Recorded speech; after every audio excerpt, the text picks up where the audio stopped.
ओम श्री सद्गुरु परमात्मने नमः। श्री वशिष्ठ जी बोले, हे राम जी, जो निष्पाप पुरुष है उसको यही निश्चय रहता है कि सत्य स्वरूप आत्म तत्व है। यह पूर्ण बोधवान का निश्चय है। उसको न किसी में राग होता है न किसी में द्वेष। उसको जीना और मरना सुख दुख नहीं देते। वह एक समान रहता है। वह विष्णु नारायण का अंग है, अर्थात अभिन्न और सदा अचल है। जैसे सुमेरु पर्वत वायु से चलायमान नहीं होता, वैसे ही वह दुख से चलायमान नहीं होता। ऐसे जो ज्ञानवान पुरुष हैं वे वन में विचरते हैं और नगर द्वीप आदि नाना प्रकार के स्थानों में भी फिरते हैं, परंतु दुख नहीं पाते। कोई स्वर्ग में फूलों के वन और बगीचों में फिरते हैं, कोई पर्वत की कंदराओं में रहते हैं, कोई राज्य करते हैं और शत्रुओं को मारकर शासन करते हैं। हे राम जी, आत्मा के साक्षात्कार का निश्चय मनुष्य अपने आप से जानता है और किसी से नहीं जाना जाता।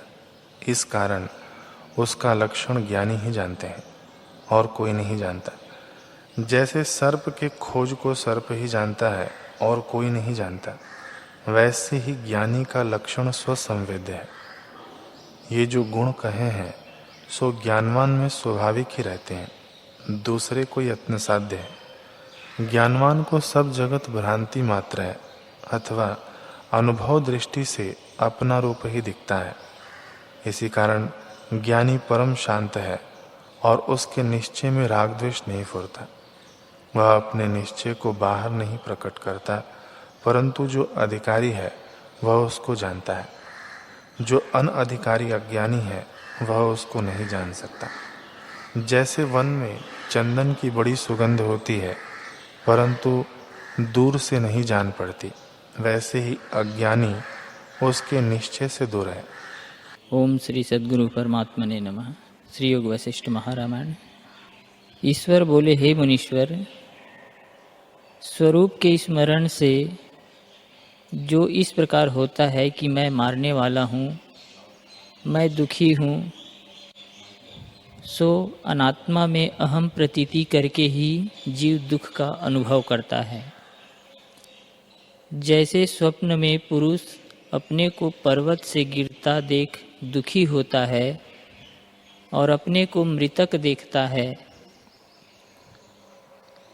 वैसे ही जीव स्वरूप के प्रमाद से अनात्मा में आत्म अभिमान करके आपको दुखी देखता है। हे मुनीश्वर, शुद्ध चैतन्य तत्व में जो चित्त भाव हुआ है वही चित्त कला चेतने से जगत का कारण हुआ है, परंतु वास्तव में स्वरूप से भिन्न नहीं।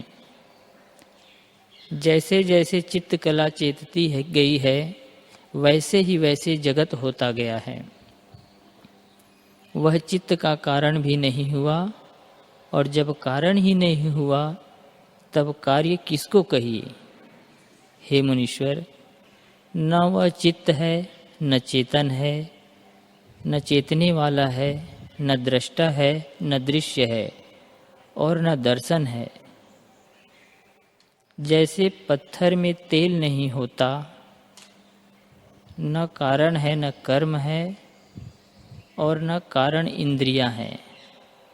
जैसे चंद्रमा में श्यामता नहीं होती, न वह मन है और न मानने योग्य दृश्य वस्तु है। जैसे आकाश में अंकुर नहीं होता, न वह अहंता है, न तम है और न दृश्य है। जैसे शंख को श्यामता नहीं होती, हे मुनीश्वर, न वह विविध या अनेक है, न विविधता रहित है। जैसे अणु में सुमेरु नहीं होता, न वह शब्द है न स्पर्श का अर्थ है। जैसे मरुस्थल में बेल नहीं होती, न वस्तु है न अवस्तु है। जैसे बर्फ में उष्णता नहीं होती, न शून्य है न अशून्य है, न जड़ है न चेतन है। जैसे सूर्यमंडल में अंधकार नहीं होता, हे मुनीश्वर, शब्द और अर्थ इत्यादि की कल्पना भी उसमें नहीं। जैसे अग्नि में शीतलता नहीं होती, वह तो केवल केवली भाव अद्वैत चिन्मात्र तत्व है। स्वरूप से किसी को कुछ भी दुख नहीं होता। जैसे रस्सी के अज्ञान से सर्प भ्रम होता है और रस्सी के यथार्थ जाने से सर्प भ्रम मिट जाता है, तो रस्सी ही भासती है।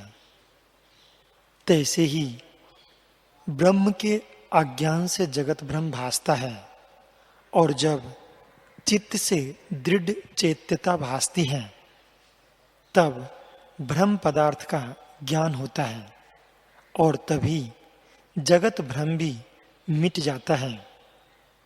केवल ब्रह्म सत्ता ही भासती है। हे राम जी, दृश्य रूपी व्याधि रोग लगा है, और उस रोग का नाश करता संवित मात्र है।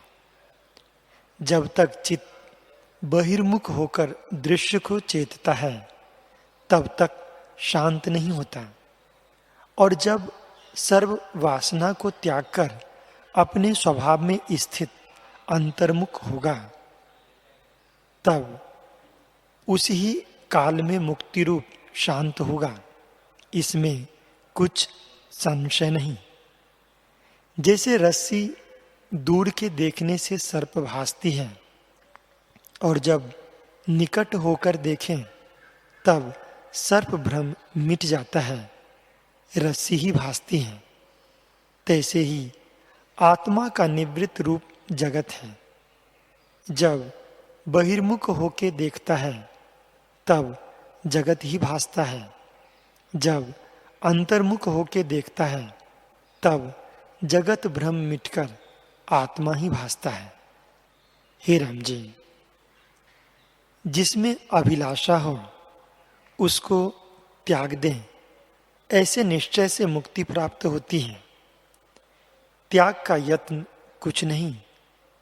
महात्मा पुरुष प्राणों को तृण की नाई त्याग देते हैं और बड़े दुख को सह लेते हैं। तुमको अभिलाषा त्यागने में क्या कठिनता है? हे राम जी, आत्मा के आगे अभिलाषा ही आवरण है। अभिलाषा के होते आत्मा नहीं भासता। जैसे बादलों के आवरण से सूर्य नहीं भासता, और जब बादलों का आवरण नष्ट होता है तब सूर्य भासता है, तैसे ही अभिलाषा के निवृत्त हुए आत्मा भासता है।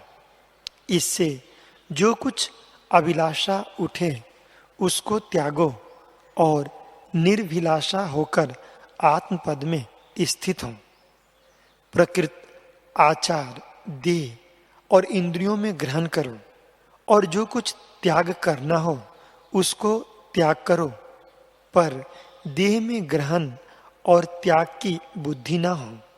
हे राम जी, जो तुम संपूर्ण दृष्टि की इच्छा त्यागोगे, तो जैसे हाथ में बेल फल प्रत्यक्ष होता है, और जैसे नेत्रों के आगे प्रतिबिंब प्रत्यक्ष भासता है, तैसे ही अभिलाषा के त्याग से आत्मपद तुमको प्रत्यक्ष भासेगा, और सब जगत भी आत्मरूप ही भासेगा।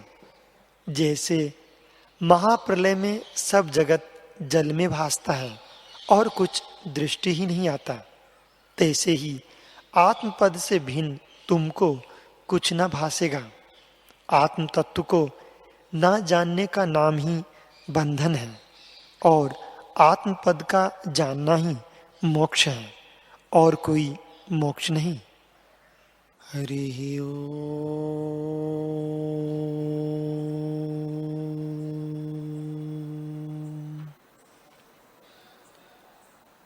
ओम श्री सद्गुरु परमात्मने नमः। श्री योग वासिष्ठ महारामायण उपशम प्रकरण सर्ग 9। श्री वशिष्ठ जी बोले, हे राम जी, राजा जनक संसार की चंचल गति को इधर उधर देखकर विलाप करने लगा कि बड़ा कष्ट है कि मैं भी संसार में लोगों की चंचल दशा से आस्था बांध रहा हूं।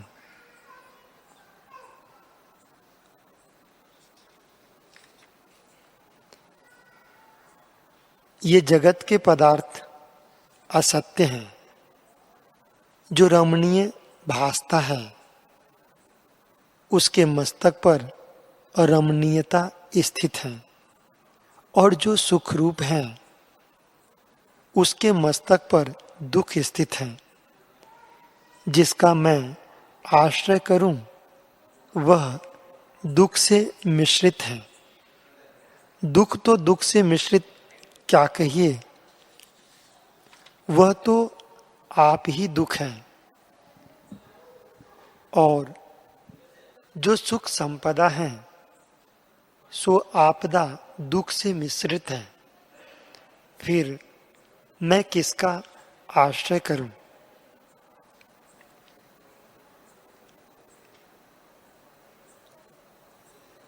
ये जीव जन्मते और मरते हैं, इनमें कोई बिरला दुख से रहित है।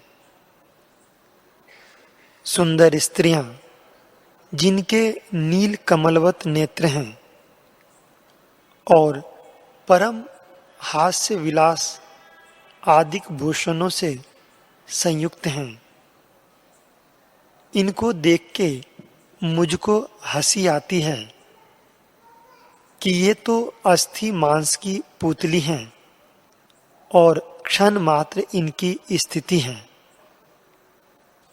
जिन पुरुषों के निमेष खोलने से जगत होता है और उन्मेष मुदने से जगत का अभाव हो जाता है, वे भी नष्ट हुए हैं, तो हमारी क्या गिनती है। जो जो पदार्थ बड़े रमणीय भासते हैं वे स्थित रूप हैं। उन पदार्थों की चिंता और क्या इच्छा करनी है। नाना प्रकार की संपदा प्राप्त होती हैं, पर इनमें जब कोई चित्त को आ लगता है तब सब संपदा आपदा रूप हो जाती हैं। और जो बड़ी आपदा प्राप्त होती है और चित्त में क्षोभ नहीं होता, शांत रूप है, तब वे ही आपदा संपदा रूप हैं। इससे यही सिद्ध हुआ कि सब मन के फूरने मात्र हैं। क्षण भंगुर रूप मन की वृत्ति है। अकस्मात जगत में इसकी स्थिति भई है और अज्ञान से अहम की कल्पना है। उसमें त्याग और ग्रहण की भावना मिथ्या है। क्षीण रूप संसार में सुख आदि अंत संयुक्त है।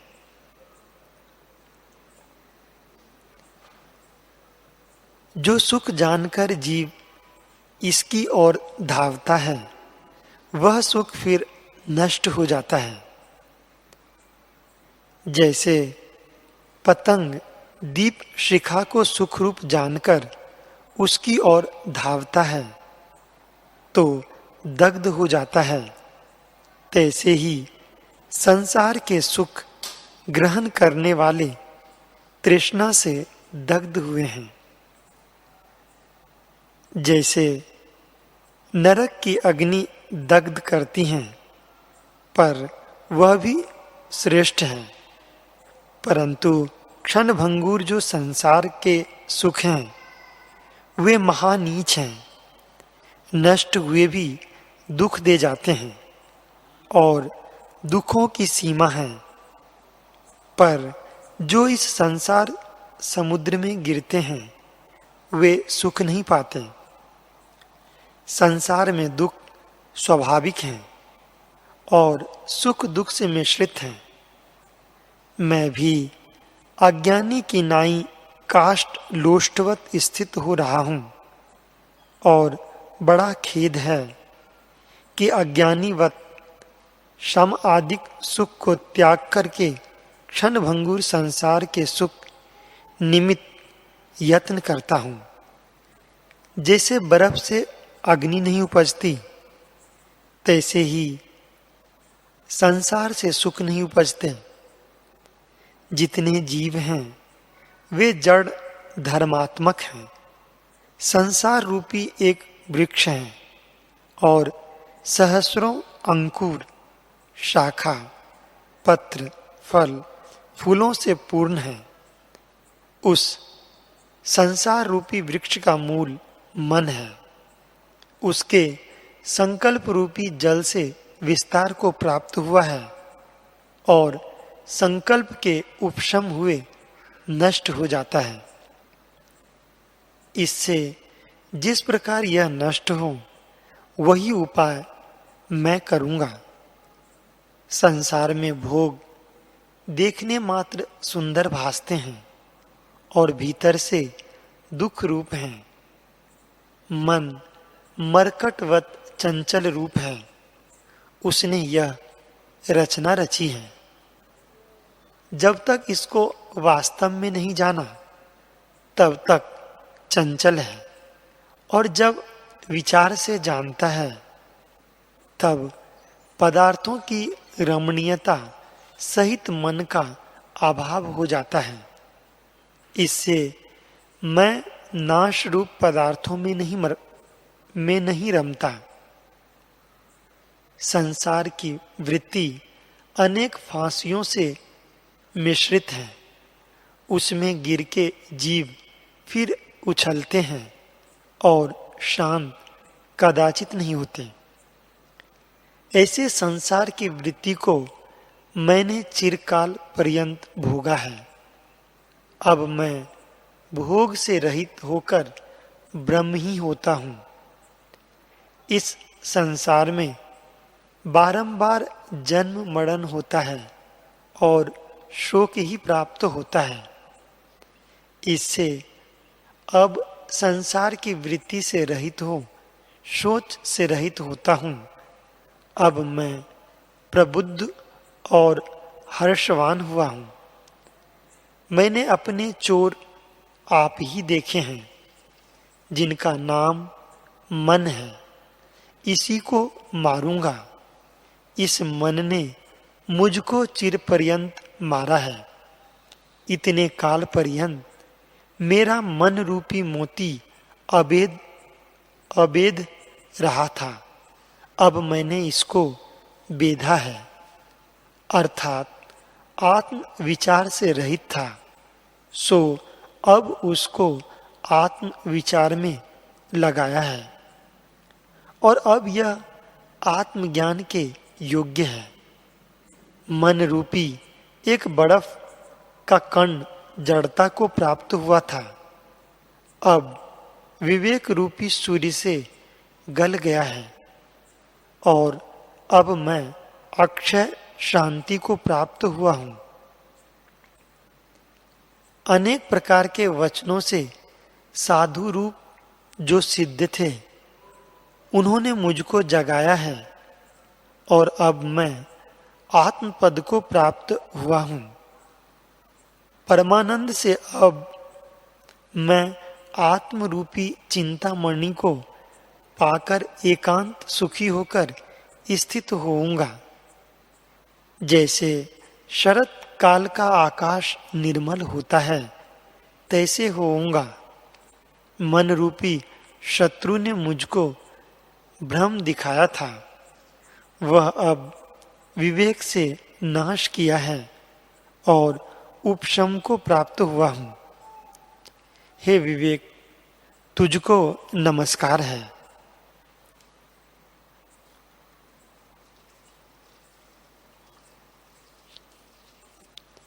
हे राम जी, इस प्रकार जब राजा चिंतन करता था तब तक दासी ने राजा के निकट आकर कहा, हे देव, अब उठिए और दिन का उचित विचार अर्थात स्नान आदि कीजिए। स्नान शाला में पुष्प, केसर और गंगाजल आदि के कल से लेकर स्त्रियां खड़ी हैं और कमल पुष्प उनमें पड़े हैं, जिन पर भंवरे फिरते हैं। स्नान का समय है। हे देव, पूजन के निमित्त सब सामग्री आई है और रत्न और औषध ले आए हैं। हाथों में ब्राह्मण स्नान करके और पवित्रे डालकर अघमर्षण जाप कर रहे हैं और आपके आगमन की राह देखते हैं। हाथों में चमर लेकर सुंदर कांता तुम्हारे सेवन के निमित्त खड़ी हैं और भोजनशाला में भोजन सिद्ध हो रहा है। इससे शीघ्र उठिए और जो कार्य है वह कीजिए। जैसा काल होता है उसके अनुसार कर्म बड़े पुरुष करते हैं, उनका त्याग नहीं करते। इससे काल व्यतीत न कीजिए। हे राम जी, जब इस प्रकार दासी ने कहा, तब राजा ने विचारा कि संसार की जो विचित्र स्थिति है वह कितेक मात्र है। राज सुखों से मुझको कुछ प्रयोजन नहीं, यह क्षण भंगुर है। इस संपूर्ण मिथ्या आडंबर को त्याग के मैं एकांत जा बैठता हूँ। जैसे समुद्र तरंगों से रहित शांत रूप होता है, तैसे ही शांत रूप होऊंगा। यह जो नाना प्रकार के राजभोग और क्रिया कर्म हैं, उनसे अब मैं तृप्त हुआ हूँ और सब कर्मों को त्याग कर केवल सुख में स्थित होऊंगा।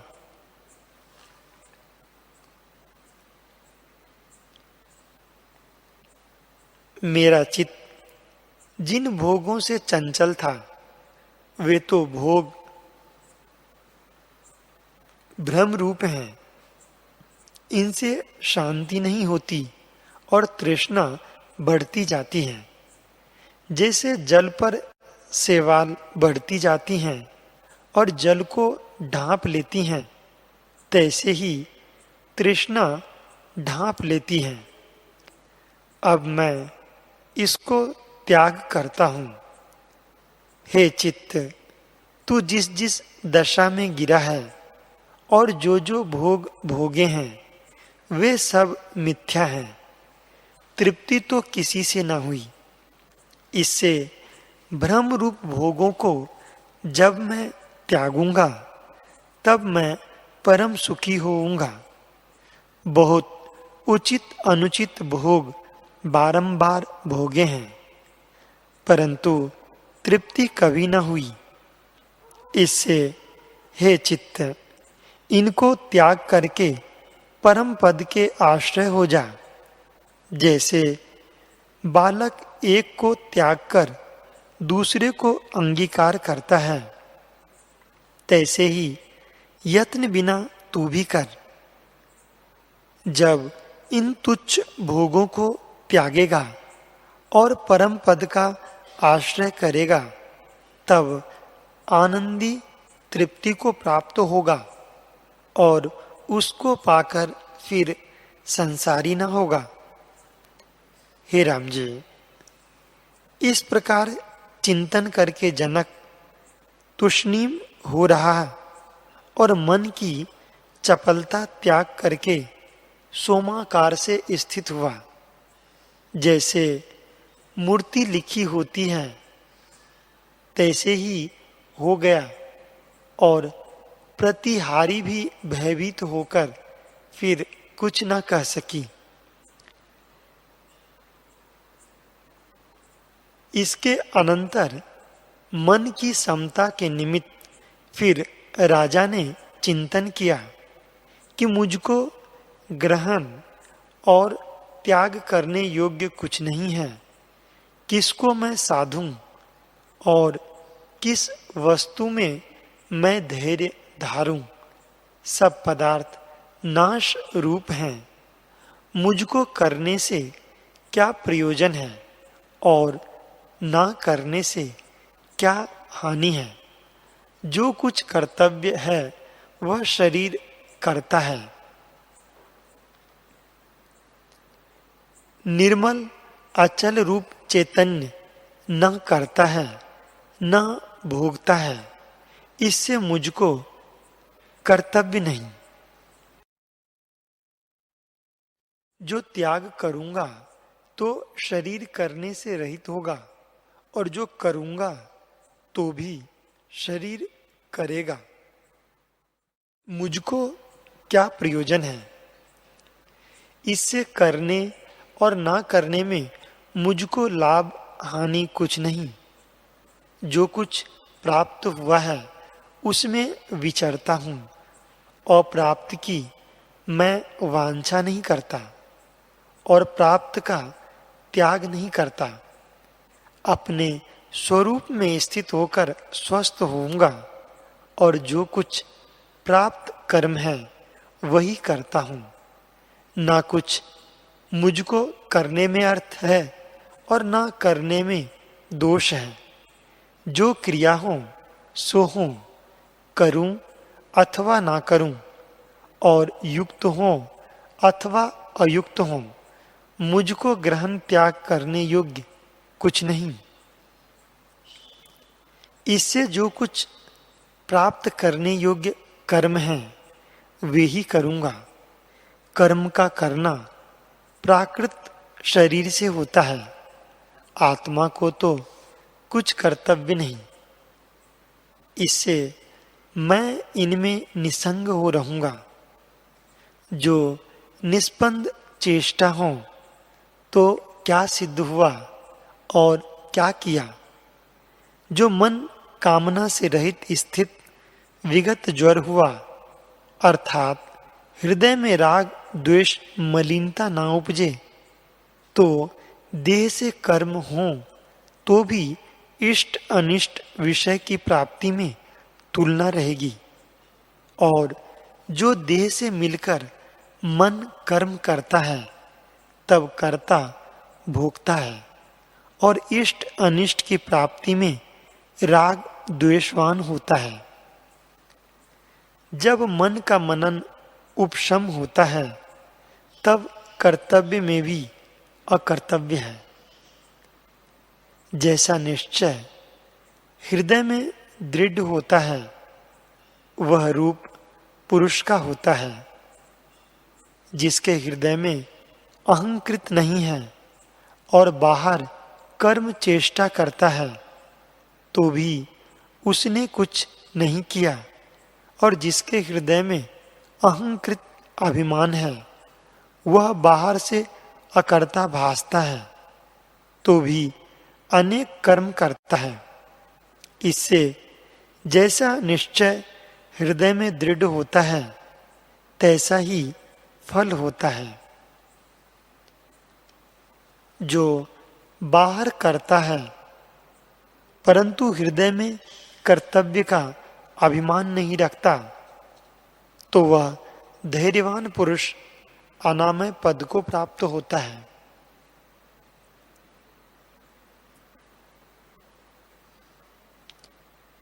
हे राम जी, इस प्रकार विचार के राजा यथा प्राप्त क्रिया के करने को उठा और जो इष्ट अनिष्ट की वासना थी वह चित्त से त्याग दी। जैसे सुषुप्त रूप पुरुष होता है तैसे ही वह जागृत में हो रहा। निदान दिन को यथा शास्त्र क्रिया करे और रात्रि को लीला करके ध्यान में स्थित हो। मन को समरस कर जब रात्रि क्षीण हुई तब इस प्रकार चित्त को बोध किया कि हे चंचल रूप चित्त, परमानंद स्वरूप जो आत्मा है वह क्या तुमको सुखदायक नहीं भासता, जो इस मिथ्या संसार सुख की इच्छा करता है। जब तेरी इच्छा शांत हो जाएगी तब तू सार सुख आत्मपद को प्राप्त होगा। ज्यों ज्यों तू संकल्प लीला से उठता है त्यों त्यों संसार जाल विस्तार होता जाता है। इस दुख रूप संसार से तुझको क्या प्रयोजन है? हे मूर्ख चित्त, ज्यों ज्यों संकल्प करता है त्यों त्यों संसार का दुख बढ़ता जाता है। जैसे जल सींचने से वृक्ष की शाखाएं बढ़ती हैं, तैसे ही संसार के सुखों से परिणाम में अधिक दुख प्राप्त होता है। ऐसे दुख रूप भोगों की इच्छा क्यों करता है? यह संसार चित्त जाल से उपजा है। जब तू इसका त्याग करेगा तब दुख मिट जाएगा। फुरने का नाम दुख है, इसके मिटे से दुख भी कोई ना रहेगा। यह महाचंचल संसार देखने में सुंदर है, वास्तव में कुछ नहीं। जो तुमको इससे कुछ सार प्राप्त हो तो इसका आश्रय कर, पर यह तो क्षण भंगुर है और दुख की खानी है। इसकी आस्था त्याग, आत्म तत्व का आश्रय कर और शुद्ध निर्मल होकर जगत में विचर, तब तुझको दुख स्पर्श न करेगा। जगत स्थित हो अथवा शांत हो, इसके उदय अस्त की वासना से इसके गुण अवगुण में आसक्त मत हो। जो अविद्यमान असत्य रूप हो उसकी आस्था क्या करनी? यह असत्य रूप है और तू सत्य रूप है। असत्य और सत्य का संबंध कैसे हो? मृतक और जीते का कभी संबंध हुआ है? जो तू कहे कि चेतन तत्व ही दृश्य रूप होता है, तो दोनों सत्य रूप हैं और विस्तृत रूप आत्मा ही हुआ, तो हर्ष विषाद किसका करता है? इससे तू मूढ़ मत हो। समुद्र की नाई अक्षोभ रूप अपने आप में स्थित हो और संसार की भावना त्याग करके मान मोह मल को त्याग कर, इसकी इच्छा ही दुख का कारण है। इसको त्याग करके आत्म तत्व में स्थित हो, तब पूर्ण पद को प्राप्त होगा। इसलिए बल करके इसका आश्रय करके चंचलता को त्याग।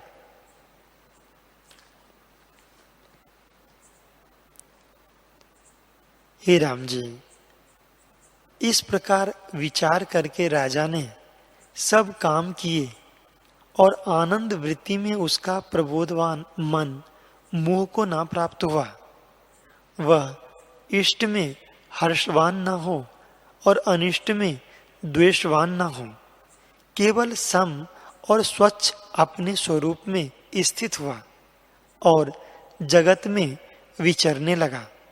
ना कुछ त्याग करे, ना कुछ ग्रहण करे और ना कुछ अंगीकार करे, केवल वीत शोक होकर संताप से रहित वर्तमान में कार्य करे और उसके हृदय में कोई कल्पना स्पर्श ना करे। जैसे आकाश को धूल की मलिनता स्पर्श नहीं करती, मलिनता से रहित अपने स्वरूप के अनुसंधान और सम्यक ज्ञान के अनंत प्रकाश में उसका मन निश्चलता को प्राप्त हुआ।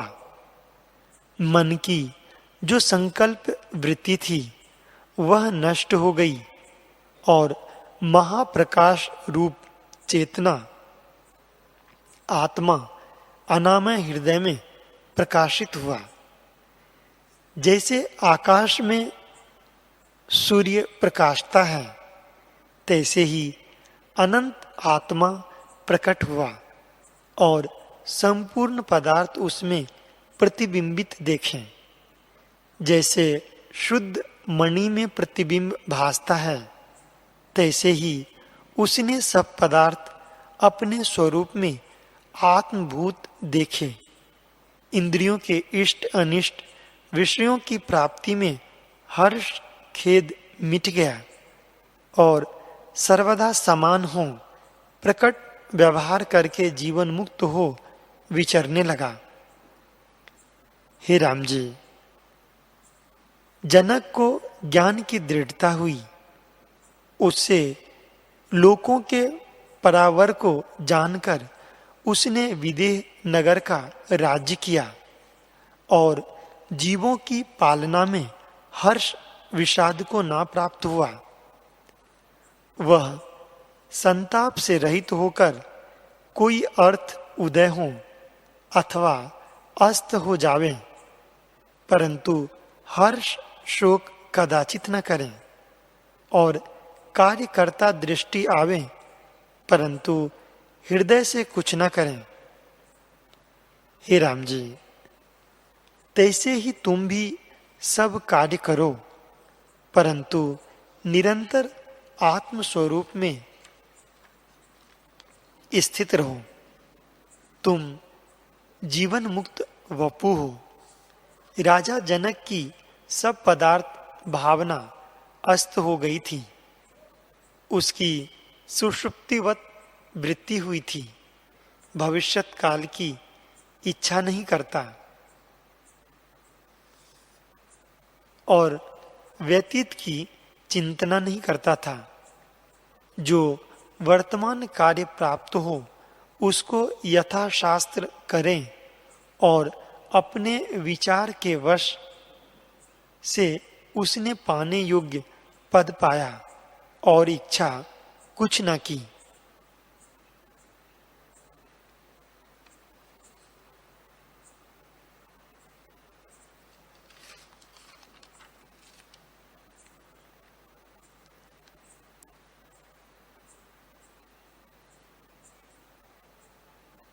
हरि